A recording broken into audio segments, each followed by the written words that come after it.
Fasten your seatbelts, folks! We're about to plunge headlong into the wild, bewildering, and utterly nonsensical world of Donald Trump's most infamous verbal gaffes. Whether you love him, hate him, or love to hate him, there's no denying that the former president of the United States has a knack for saying the darndest things. From bizarre boasts to head-scratching inaccuracies, Trump's words have left us all wondering, did he really just say that?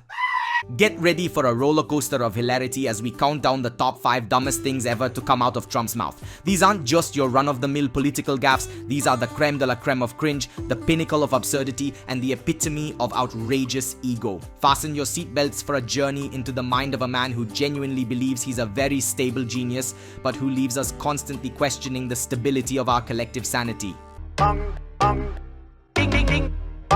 Number 1. Trump proposes revolutionary new virus cure. I would like you to speak to the medical doctors to see if there's any way that you can apply light and heat to cure. In a move that left medical professionals both bewildered and bemused, President Donald Trump suggested an innovative approach to combating the coronavirus, injecting disinfectants directly into patients and using UV light as an internal treatment. During his daily briefing on Thursday, Trump floated these novel ideas, proving once again that his imagination knows no bounds. The president's lightbulb moment came after Bill Bryan, head of the Department of Homeland Security's Science and Technology Division, presented findings that the virus doesn't thrive as well in warmer, more humid conditions. Bryan revealed that the virus dies quickest in sunlight, which inspired Trump to ponder aloud whether light could be brought inside the body. You know, that if you could, and maybe you can, maybe you can't. Again, I say maybe you can, maybe you can't. I'm not a doctor, but I'm like a person that has a good, you know what. But sir, you're the president. Deborah, have you ever heard of that? The heat and the light relative to certain viruses, yes, but relative to this virus? So supposing we hit the body with a tremendous, whether it's ultraviolet or just a very powerful light. And I think you said that hasn't been checked because of the testing, Trump mused, turning to Bryan. And then I said, supposing you brought the light inside the body, which you can do either through the skin or some other way. And I think you said you're going to test that too. As if proposing human sun lamps wasn't groundbreaking enough, Trump then took a detour into the world of household cleaning products. And then I see the disinfectant, where it knocks it out in a minute, 1 minute, and is there a way we can do something like that by injection inside, or almost a cleaning, Trump suggested. Supposing we hit the body with a tremendous, whether it's ultraviolet or just very powerful light, and I think you said that hasn't been checked, but you're going to test it. And then I said, supposing you brought the light inside the body, which you can do either through the skin or in some other way. And I think you said you're going to test that too. Sounds interesting. Right, and then I see the disinfectant where it knocks it out in a minute, 1 minute. And is there a way we can do something like that? Predictably, the reaction from medical professionals was swift and decidedly less enthusiastic. Dr. Vin Gupta, a pulmonologist and global health policy expert who contributes to NBC News and MSNBC, led the charge in condemning Trump's improper health messaging. Gupta, like many others, was quick to remind the public that injecting disinfectants is in fact a very bad idea and that UV light belongs outside the body, not inside it. Not as a treatment. I mean, certainly fever is a good thing when you have a fever. It helps your body respond. Number 2. Nobody respects women more than I do. Nobody has more respect for women than I do. Nobody. Nobody has more respect. Please, everybody. With a straight face and a well-rehearsed pout, Trump looked directly into the camera and uttered those now infamous words. Nobody respects women more than I do. Cue the collective eye-rolling and suppressed laughter of millions. It was as if he expected us to forget his greatest hits album of misogyny. Let's take a stroll down memory lane, shall we? Here's a man caught on tape bragging about grabbing women by the nether regions, a statement so vulgar it made sailors blush. But don't worry folks, it's just locker room talk from the respect master himself. And let's not overlook his legendary Twitter feed, a veritable treasure trove of insults hurled at women who dare to challenge his fragile ego. From calling Rosie O'Donnell a pig to slut-shaming beauty pageant contestants, Trump's respect for women is as subtle as a jackhammer at 3 a.m. But wait, there's more. Who could forget his creepy obsession with his daughter Ivanka? If there's anything more uncomfortable than Trump's respect, it's him saying, if Ivanka wasn't my daughter, I might be dating her. If Ivanka weren't my daughter, perhaps I'd be dating her. You know? Stop it! Oh, it's so weird. Stop. You know what? You are sick. Yeah. Terrible. Yeah. Well, you're known for saying outrageous things, Mr. Trump. Just when you thought it couldn't get any weirder, Trump veers into uncharted territory, redefining paternal pride with a heaping side of cringe.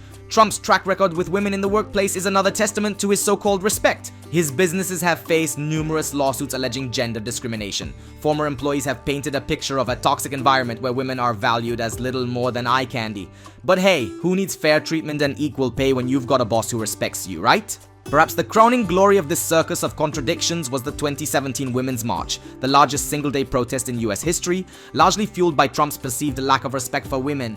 Millions of women and men took to the streets wearing pink hats and carrying signs that were both hilarious and heartbreaking, all united by a common disdain for Trump's version of respect.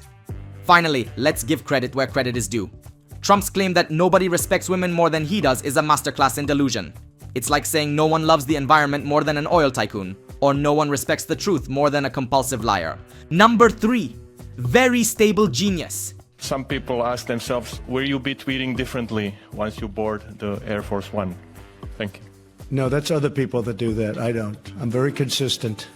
I'm a very stable genius. Imagine this, the world is in chaos, the headlines are full of scandals, and out of the fog of confusion comes Trump's tweet, "I'm a very smart person and a very stable genius." It's as if we've been blessed with the wisdom of a modern-day Socrates. If Socrates had a penchant for Twitter rants and reality TV melodrama, let's unpack this, shall we? According to Trump, stability and genius are his defining characteristics. This from the man who once suggested nuking hurricanes and famously failed to close an umbrella before trying to shove it into the door of Air Force One. Clearly, we're dealing with a level of brilliance that's hard for us mere mortals to comprehend. And let's not forget his legendary grasp of global geography and historical events. Remember when he described Belgium as a beautiful city, or when he confidently proclaimed that Frederick Douglass, dead since 1895, was doing an amazing job? It takes a certain kind of genius to rewrite history with such flair. Perhaps Trump's understanding of stability is as flexible as his grasp of reality. Trump's business acumen is another testament to his genius.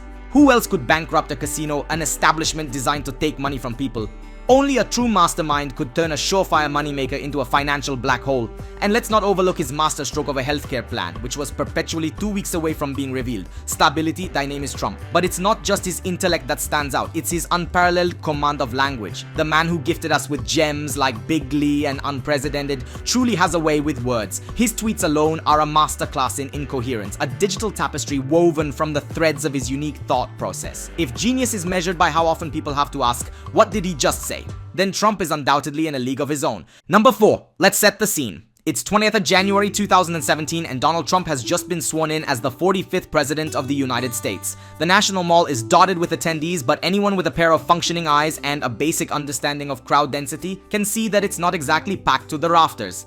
Enter Trump, with a bow so grandiose it would make P.T. Barnum blush. This was the largest crowd in the history of inaugurations. Period. Now, to the untrained eye, this might seem like a blatant lie. After all, photographic evidence clearly shows larger crowds at previous inaugurations, notably Barack Obama's in 2009. But Trump, ever the showman, wasn't about to let facts get in the way of a good story. His press secretary, Sean Spicer, dutifully backed him up with an Oscar-worthy performance, insisting that no other inauguration had attracted a bigger crowd. Reality, it seems, was no match for the Trump administration's alternative facts. This bold claim wasn't just a harmless exaggeration, it was a declaration of war on objective reality. Who cares about those pesky aerial photographs or subway ridership statistics when you've got the word of a very stable genius? Trump's ego-driven narrative was clear. If he says it, it must be true. And if you disagree, well, you're just part of the fake news conspiracy. Trump's obsession with crowd size didn't stop there. He went on to claim that his rallies were the biggest, his supporters the most numerous, and his approval ratings the highest, despite all evidence to the contrary. It's almost as if he believed that repeating a lie often enough would somehow make it true. In Trump's world, size really did matter, especially when it came to his adoring public. Of course, it wasn't just about numbers, it was about creating an image of unparalleled popularity and dominance. Trump's need to claim that his inauguration crowd was the largest ever was a desperate bid for validation, a way to soothe his fragile ego in the face of incontrovertible evidence to the contrary. It was less about the actual crowd and more about the illusion of overwhelming support. The media, predictably, had a field day. Memes, jokes, and fact checks flooded the internet, turning Trump's boast into a running joke. The phrase largest audience ever became shorthand for Trump's penchant for exaggeration and and self-aggrandizement. Late-night hosts and comedians couldn't get enough, and who could blame them? It was the gift that kept on giving. In the end, Trump's claim about the size of his inauguration crowd will go down in history as a prime example of his reality-distorting rhetoric. It's a testament to his ability to create and inhabit a world of his own making, one where facts are malleable and truth is whatever he says it is. It's both fascinating and frightening, a window into the mind of a man who refuses to be constrained by reality. Number 5. I invite you to watch the episode on Bruce Lee. See you there.